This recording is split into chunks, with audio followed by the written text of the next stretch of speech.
সামনে হাজির হয়েছি সপ্তম শ্রেণীর বার্ষিক সমষ্টিক মূল্যায়ন বিষয় নিয়ে। বিষয় হচ্ছে ইতিহাস ও সামাজিক বিজ্ঞান। মূল্যায়নের তারিখ 18/11/2023। তোমাদের প্রথমে কী করতে হবে, তোমাদের নাম দিতে হবে, তারপরে হচ্ছে শ্রেণী সপ্তম, তারপরে যদি শাখা থাকে তাহলে শাখার নাম দিতে হবে, রোল বা আইডি নাম এখানে দিতে হবে। তাহলে আজকে কর্মদিবস হচ্ছে দ্বিতীয়।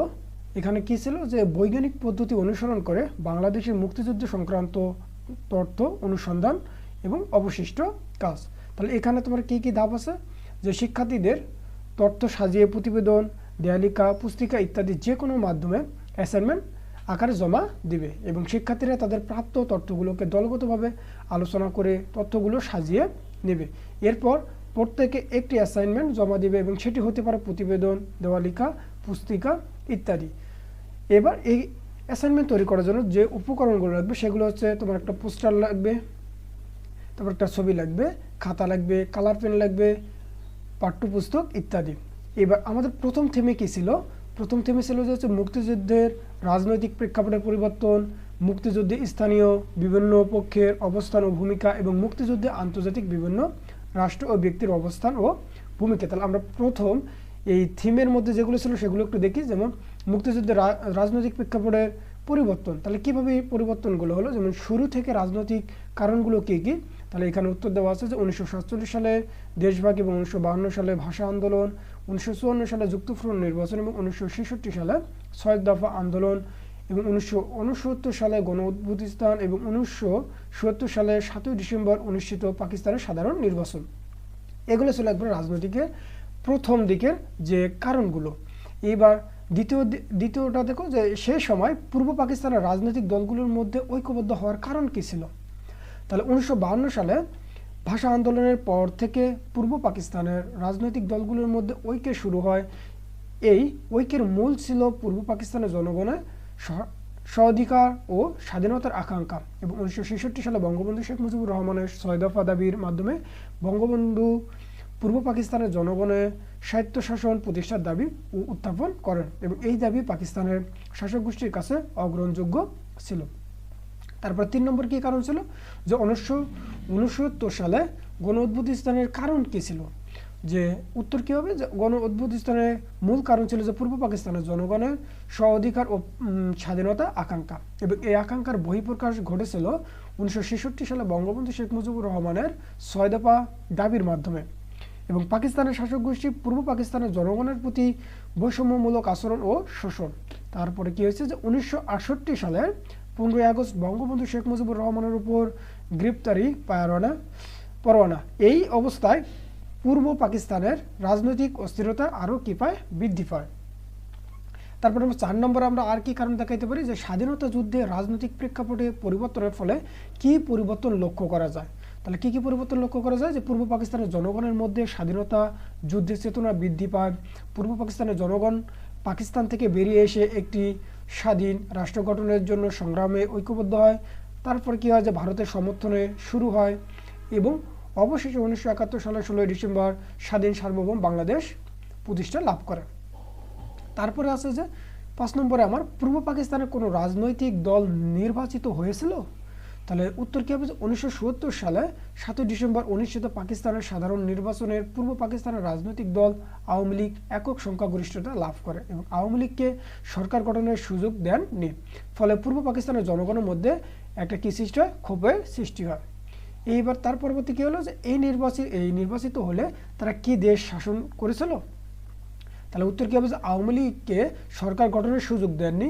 এর ফলে পূর্ব পাকিস্তানের জনগণের মধ্যে ক্ষোভের সৃষ্টি হয়েছিল। এটা গেল আমার হচ্ছে থিম 1-এর মধ্যে, যেটা আমরা পূর্বের দিনে কাজ করেছি। এবার হচ্ছে থিম 2-তে আমার কী ছিল, যে মুক্তিযুদ্ধে স্থানীয় বিভিন্ন পক্ষের অবস্থান ও ভূমিকা। যেমন 1 নম্বরে বলা হচ্ছে যে 1971 সালে মুক্তিযুদ্ধে স্থানীয় বিভিন্ন পক্ষের অবস্থান ও ভূমিকা ছিল অত্যন্ত গুরুত্বপূর্ণ। এই পক্ষগুলো কারা ছিল, অর্থাৎ কারা কারা ওই 1971 সালে মুক্তিযুদ্ধে এদের পক্ষে ছিল এবং এদের কি ভূমিকাগুলো ছিল। যেমন উত্তর কী হবে, যে সাধারণ জনগণ, রাজনৈতিক দলগুলো, শিক্ষাবিদ, বুদ্ধিজীবী ও সাংস্কৃতিক ব্যক্তিত্বরা, ধর্মীয় নেতারা, মুক্তিযোদ্ধা ও পাকিস্তানি শাসকদের অনুচর, এরাই মূলত 1971 সালে মুক্তিযুদ্ধে গুরুত্বপূর্ণ ভূমিকা পালন করেছে। এবার দ্বিতীয় নম্বরে বলা হয়েছে যে মুক্তিযুদ্ধে সাধারণ জনগণের অবস্থান ও ভূমিকা কি কি ছিল। তাহলে উত্তর হবে যে সাধারণ জনগণ ছিল মুক্তিযুদ্ধের মূল শক্তি। তারা পাকিস্তানি হানাদার বাহিনীর বিরুদ্ধে প্রতিরোধ গড়ে তোলে এবং মুক্তি বাহিনীকে সহায়তা করে। তারা পাকিস্তানের সেনাদের যাতায়াত বাধাগ্রস্ত করে, তাদের খাদ্য সরবরাহ বন্ধ করে এবং তাদের বিরুদ্ধে আক্রমণ চালায়। এবার 3 নম্বরে আবার বলা হয়েছে যে মুক্তিযুদ্ধের রাজনৈতিক দলগুলোর অবস্থান ও ভূমিকা কি ছিল। তাহলে এখানে উত্তর কী হবে যে 1971 সালের 26শে মার্চ বঙ্গবন্ধু শেখ মুজিবুর রহমান বাংলাদেশের স্বাধীনতা ঘোষণা করেন। এই ঘোষণার পর রাজনৈতিক দলগুলো মুক্তিযুদ্ধে নেতৃত্ব দেয়। তারা মুক্তি বাহিনীকে সংগঠিত ও প্রশিক্ষণ দেয় এবং মুক্তিযুদ্ধের পক্ষে জনমত গড়ে তোলে। 4 নম্বরে কী কারণ থাকতে পারে যে মুক্তিযুদ্ধে শিক্ষাবিদ, বুদ্ধিজীবী ও সাংস্কৃতিক ব্যক্তিত্বের অবস্থান ও ভূমিকা কী ছিল। তাহলে উত্তর কী হবে, শিক্ষাবিদ, বুদ্ধিজীবী ও সাংস্কৃতিক ব্যক্তিত্বরা মুক্তিযুদ্ধের পক্ষে জনমত গড়ে তোলে এবং মুক্তি বাহিনীকে সহায়তা করে। তারা লিফলেট, প্রচারপত্রের মাধ্যমে মুক্তিযুদ্ধের গুরুত্ব তুলে ধরেন। তারা মুক্তি বাহিনীকে সহায়তা করার জন্য অর্থ রসদ গ্রহণ করেন। এবার 5 নম্বরে আমার কি আছে যে মুক্তিযুদ্ধে মুক্তিযোদ্ধাদের অবস্থান ও ভূমিকা কী ছিল। তাহলে উত্তর হবে মুক্তিযোদ্ধারা পাকিস্তানি হানাদার বাহিনীর বিরুদ্ধে সরাসরি যুদ্ধ করে। তারা মুক্তিযুদ্ধের অন্যতম প্রধান শক্তি ছিল এবং তারা দেশের বিভিন্ন স্তরে মুক্ত অঞ্চল প্রতিষ্ঠা করে। আমার 6 নম্বরে আছে যে মুক্তিযুদ্ধে হানাদার বাহিনীর পক্ষে কারা ছিল। তাহলে উত্তর, মুক্তিযোদ্ধা হানাদার বাহিনীর পক্ষে নিম্নলিখিতরা ছিলেন। তাহলে পাকিস্তান সেনাবাহিনী, তারপরে পাকিস্তান নৌবাহিনী, পাকিস্তান বিমান বাহিনী, east Pakistan rifles, east Pakistan civil, আলবদ, রাজাকার, আলবদর, আল শাম ছিল পাকিস্তান সেনাবাহিনী নিয়ন্ত্রিত 3টি সশস্ত্র বাহিনী। তারা পূর্বে পাকিস্তানের মুক্তি বাহিনীর বিরুদ্ধে গণহত্যা, ধর্ষণ ও অপহরণের মতো নৃশংসতা জানায়। এবার থিম 3, তাহলে থিম 3-এ কী বলা হয়েছে যে মুক্তিযুদ্ধে আন্তর্জাতিক বিভিন্ন রাষ্ট্র ও ব্যক্তির অবস্থান ও ভূমিকাগুলো কি। তাহলে 1 নম্বরে মুক্তিযুদ্ধে রাজনৈতিক বিভিন্ন রাষ্ট্রের অবস্থান কি ছিল। তাহলে উত্তর হবে মুক্তিযুদ্ধে আন্তর্জাতিক বিভিন্ন রাষ্ট্রের ভূমিকা ছিল অত্যন্ত গুরুত্বপূর্ণ এবং রাষ্ট্রগুলোর সমর্থন ও সহায়তা মুক্তিযুদ্ধের বিজয় অর্জনে গুরুত্বপূর্ণ ভূমিকা পালন করে। ভুটান সর্বপ্রথম 6 ডিসেম্বর 1971 সালে বাংলাদেশকে স্বীকৃতি জানায়, তবে মুক্তিযুদ্ধে ভারতের ভূমিকা ছিল সবচেয়ে গুরুত্বপূর্ণ এবং ভারত মুক্তিবাহিনীকে প্রত্যক্ষভাবে সামরিক সহায়তা প্রদান করে এবং মুক্তিযুদ্ধে চীনের ভূমিকা ছিল কিছুটা দ্বিমুখী। চীন শুরুতে পাকিস্তানের পক্ষে অবস্থান নেয়, কিন্তু ভারত সোভিয়েত মৈত্রী চুক্তির পর চীন বাংলাদেশের স্বাধীনতার পক্ষে অবস্থান নেয়। তারপরে বলা হয়েছে যে যুক্তরাষ্ট্র পাকিস্তানের পক্ষে অবস্থান নেয় এবং মুক্তিযুদ্ধে অন্যান্য রাষ্ট্রগুলোর মধ্যে যুক্তরাজ্য, ফ্রান্স, জাপান, জাতিসংঘের ভূমিকা ছিল মিশ্র এবং যুক্তরাজ্য ও ফ্রান্স শুরুতেই পাকিস্তানের পক্ষে অবস্থান নেয়, কিন্তু পরবর্তীতে তারা বাংলাদেশের স্বাধীনতার পক্ষে অবস্থান নেয়। তারপরে আমার কি ছিল যে মুক্তিযুদ্ধে আন্তর্জাতিক বিভিন্ন ব্যক্তির ভূমিকা কি কি ছিল। যেমন প্রথমত যে এই যে ইন্দিরা গান্ধী আমার আন্তর্জাতিক মুক্তিযুদ্ধে কি এমন ভূমিকা রাখছিলেন। তার মানে ভারতের প্রধানমন্ত্রী ইন্দিরা গান্ধী ছিলেন মুক্তিযুদ্ধের অন্যতম প্রধান সমর্থক। তিনি মুক্তি বাহিনীকে সামরিক সহায়তা প্রদান করেন।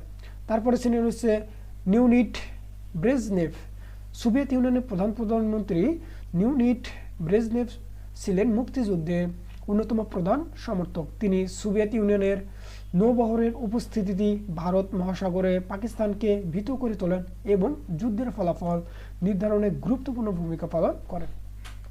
তারপরে চৌ এন লাই, চীনের প্রধানমন্ত্রী চৌ এন লাই ছিলেন মুক্তিযুদ্ধের প্রধান সমর্থক। তারপরে ছিল হচ্ছে রিচার্ড, যুক্তরাষ্ট্রের রাষ্ট্রপতি রিচার্ড নিক্সন ছিলেন মুক্তিযুদ্ধের বিরোধী। তিনি পাকিস্তানের পক্ষে অবস্থান নেন এবং বাংলাদেশের স্বাধীনতা আন্দোলনকে দমিয়ে দেওয়ার জন্য চেষ্টা করেন। নিক্সনের কারণেই যুক্তরাষ্ট্রের সামরিক সহায়তা পাকিস্তানকে যুদ্ধে টিকিয়ে রাখতে সাহায্য করেছিল। তারপর আমাদের হচ্ছে কনসার্ট ফর বাংলাদেশ। তাহলে এখানে কি আছে যে 1971 সালে 17 আগস্ট নিউ ইয়র্কের মেডিসন স্কোয়ার গার্ডেনে কনসার্ট ফর বাংলাদেশ নামে একটি বেনিফিট কনসার্ট অনুষ্ঠিত হয়। এই কনসার্টে বিখ্যাত অনেক শিল্পী অংশগ্রহণ করেন, যার মাধ্যমে ছিলেন George Harrison, Leon Russell, Cornell, Bob Dylan ইত্যাদি। এই কনসার্ট থেকে প্রাপ্ত অর্থ মুক্তিযুদ্ধে ক্ষতিগ্রস্তের সহায়তা করা হয়। তাহলে এই ছিল তোমার হচ্ছে তৃতীয় দিনের থিম। তাহলে তোমরা এগুলোই খাতায় সুন্দর করে লিখে অবশ্যই